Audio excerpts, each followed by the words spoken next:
जय सीते जय सीते सीते जय सीते जय सीते सीते।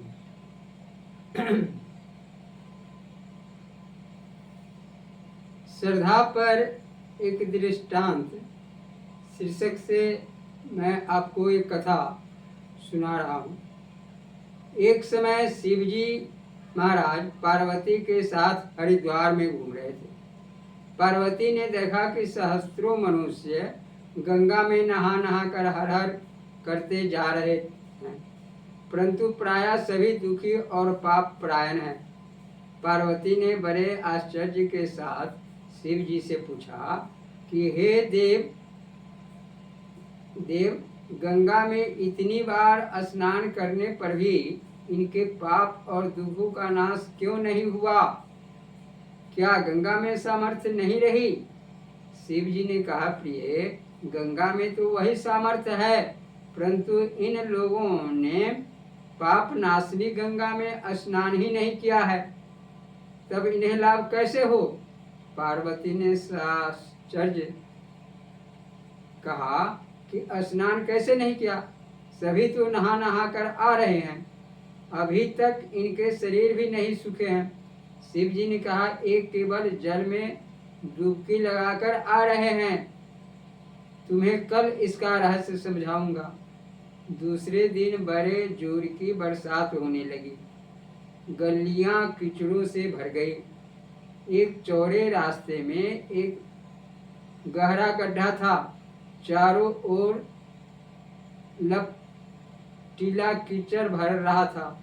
शिव जी ने लीला की, वृद्ध रूप धारण कर लिया और दीन विवश की तरह गड्ढे में जाकर ऐसे पड़ गए जैसे कोई मनुष्य चलता फिरता गड्ढे में गिर पड़ा हो और निकलने की चेष्टा करने पर भी नहीं निकल सकता हो।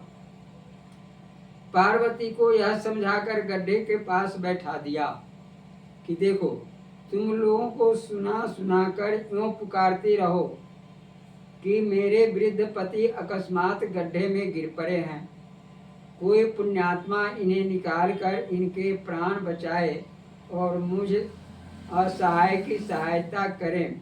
शिव जी ने यह और समझा दिया कि जब कोई गड्ढे में मुझे निकालने के लिए तैयार हो, तब इतना और कह देना कि भाई, मेरे पति सर्वथा निष्पाप हैं, इन्हें वही छुए जो स्वयं निष्पाप हो।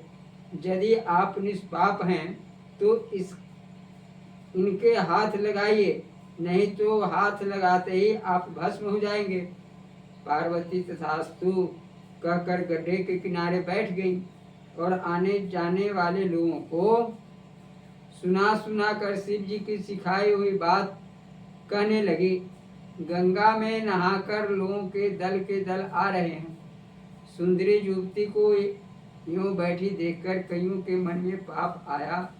कई लोग लज्जा से डरे तो कईयों को कुछ धर्म का भय हुआ, कई कानून से डरे। कुछ लोगों ने तो पार्वती को यह भी सुना दिया कि मरने दे बुढ़े को, क्यों उसके लिए रोती है। आगे और कुछ भी कहा। मर्यादा भंग होने के भय से वे शब्द लिखे नहीं जाते।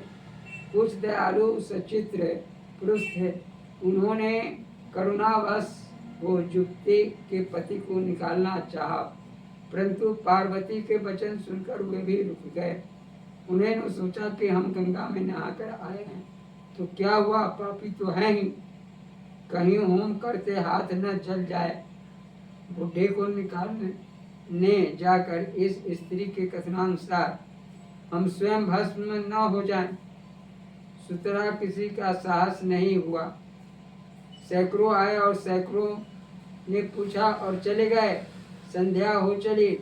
शिव जी ने कहा, पार्वती, देखा आया कोई गंगा में नहाने वाला। थोड़ी देर बाद एक जवान हाथ में लोटा लिए हर हर करता हुआ निकला। पार्वती ने उससे भी वही बात कही। युवक का हृदय करुणा से भर आया। उसने शिव जी को निकालने की तैयारी की। पार्वती ने रोक कर कहा कि भाई, यदि तुम सर्वथा निष्पाप नहीं होगे तो मेरे पति को छूते ही जल जाओगे। उसने उसी समय बिना किसी संकोच के दृढ़ निश्चय के साथ पार्वती से कहा कि माता, मेरे निष्पाप होने में तुझे संदेह क्यों होता है? देखती नहीं, मैं अभी गंगा नहाकर आया हूँ। भला गंगा में गोता लगाने के बाद भी कभी पाप रहते हैं? तेरे पति को निकालता हूँ। युवक ने लपक कर बूढ़े को ऊपर उठा लिया। शिव पार्वती ने उसे अधिकारी समझकर अपना असली रूप प्रकट कर उसे दर्शन देकर कृतार्थ किया। शिव जी ने पार्वती से कहा कि इतने लोगों में से इस एक ने ही गंगा स्नान किया है।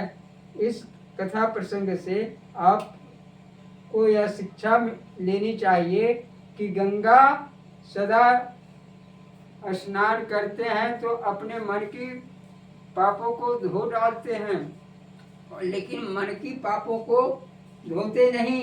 मन में खटपट रहेंगे तो भाव में अंतर पड़ेगा, तो कल्याण नहीं होगा।